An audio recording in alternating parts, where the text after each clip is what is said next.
They're just like all out, man. That's we're too strong for you. Yeah, because your food, man, your cuisine, Sri Lankan cuisine is insanely spicy. Like Yeah. I'm a big foodie myself, so um, yeah, we can talk about that later though. Yeah. So, Barney, I mean, before we start to talk about music, I want to ask you about your childhood, growing up in, UAE and all this, Yeah, how do you discover music and ultimately discovered metal? yeah. Wow, this may take a long time to answer, but I'll try and be as on the point as possible. Um, I always grew up in Dubai, right? I was born in Dubai, so and being in a '90s kid. Well, when I actually got into music, it was in the '90s, around when I was like 12 years old. So roughly '94.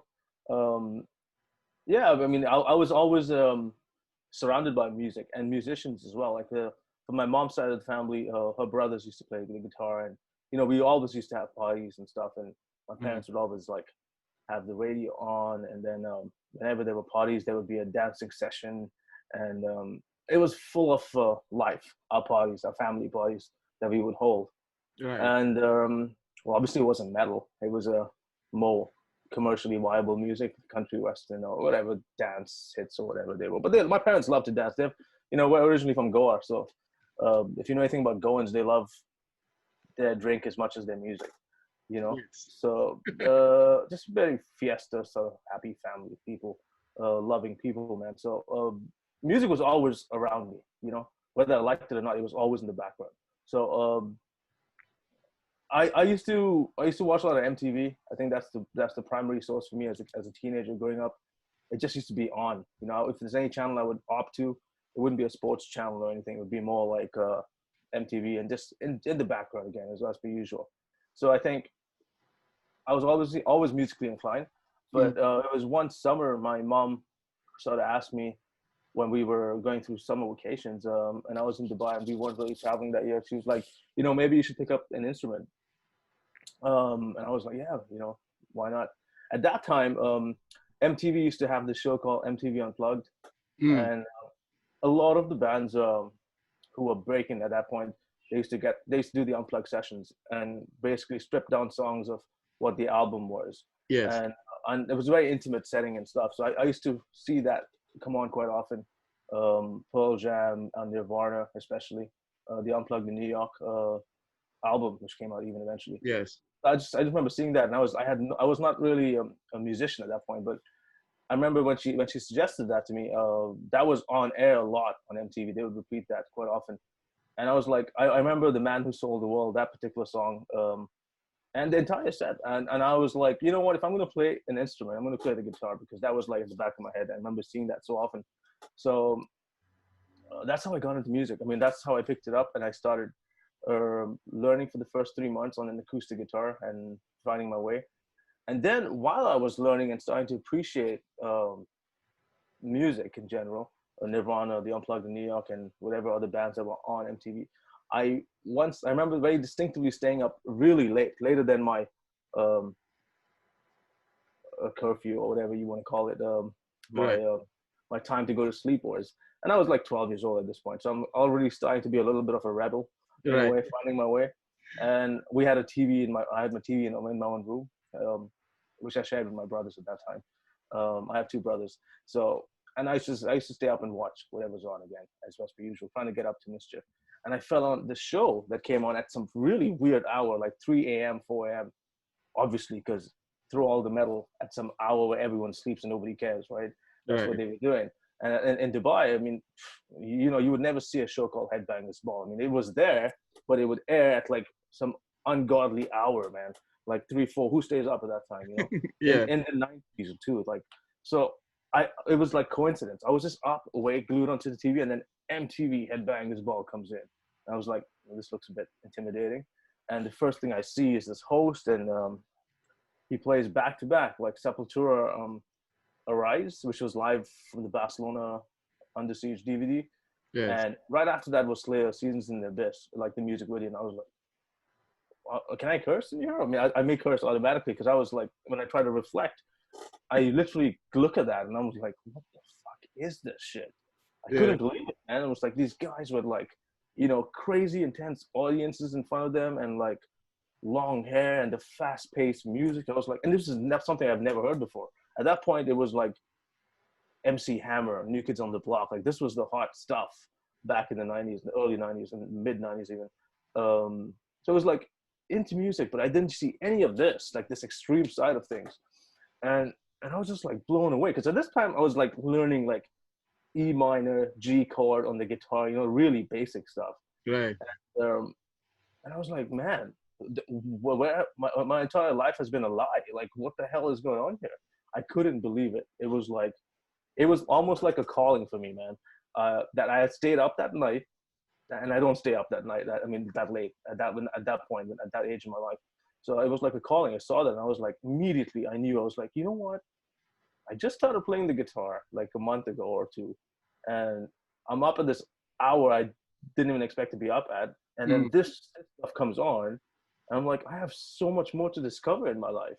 Yes. And I was like, man, I gotta start tuning in at 3 a.m. every other week, and I gotta get that VHS out, and I gotta press that record button so I could research and keep watching this and try and learn and understand. And it's just like, I was hooked, man. Ever since that day, some summer in 94, I don't remember the exact date or whatever, but it was the summer in 94. And I was like, all right, that's it. I'm going in neck deep, you know, head first into this shit. And I'm going to keep discovering and find out. And you got to understand, as anyone would tell you, being a kid in the Middle East, in Dubai specifically, that we had no media for metal. We had no magazines, no radio stations, no labels, you know, nothing. So it was literally going on a hunting spree to discover and find out for yourself. I mean, if you, I would start watching the show every week then, and then start trying to go into the record stores here, which we had like a handful, maybe 2 or 3 in all of the UAE, and try and ask them for these band names, and they would look at me like I'm like speaking alien language or something, man. They had, obviously they had nothing. I mean, there was a music section, and it's like, take what you get from there, you know, the top 40 hits or whatever, you know. They didn't have any specific rock or metal site or thing. So, man, I could go on. I mean, every week I would learn new bands, pencil them down, go into the record store, ask them if they have it, if they don't have it. These guys didn't know what I'm talking about, so I would look for myself because I wasn't satisfied. I would be very inquisitive, and I would find like, you know, the Black Album. I would find like Cowboys from Hell. I would find like randomly a Slayer album, Divine Intervention. I don't know how these things came into the country, but they came in. They were on shelves. So whatever I got lucky with, or whatever looked metal enough to me as a metal cover, I just picked up like at random. You couldn't really say, hey, can I listen to this first? No, nothing. It's sealed. You buy it, you take a risk. You know, whatever looked metal to me, I bought. Whatever had the same record label of another band that I know was a metal band, I would buy. So it was like a gamble, but really what it is, and where inspiration really fumed from for me, being a metalhead, is doing that groundwork, like getting into it so deep that you would go on feet, on ground, you know, walk, discover, search, research. There was no internet back then, you know. So doing all of that and then discovering all these bands while you're doing all of that was like finding gold, man. It was like so much to learn and so much to do it on your own time and needs, you know. Having that will to want to do so much and learn. And when I find shit, man, I would take it to my school and show it to my school friends and like try and get them into it and stuff. I was like, hey, listen, I'm going to show you something. Don't tell anyone else. We don't want this to be, you know, trendy and fashionable, you know. It was like, if you're really into it, man, I'm gonna let you borrow this cassette. You know, I was like really, really passionate about that shit right from the get-go. Yeah. So yeah, when you're saying that, I kind of remind it kind of reminded me of my childhood also. It's kind of similar because, you know, growing up in Sri Lanka, it's very hard to find music. Whatever we find, you know. Right. I'm sure. Yeah. It was probably just as hard, man. In Sri Lanka. Maybe a lot of I don't know, bootleg stuff. Like we would get a lot of bootleg stuff, but not made in Dubai. It would be like from, you know, Dubai is a country with 90% expatriates, so you would have a lot of foreigners who come in, Mm. and I would give them my Christmas list 6 months in advance of what albums I want, you know.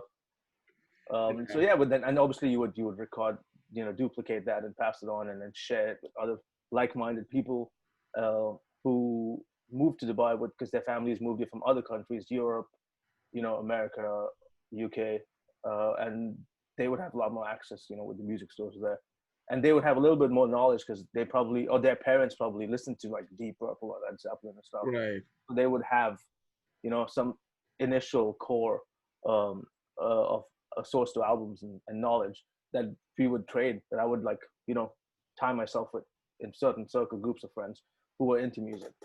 Right. And really, it was like it was hard, man. It wasn't easy because it was tempting.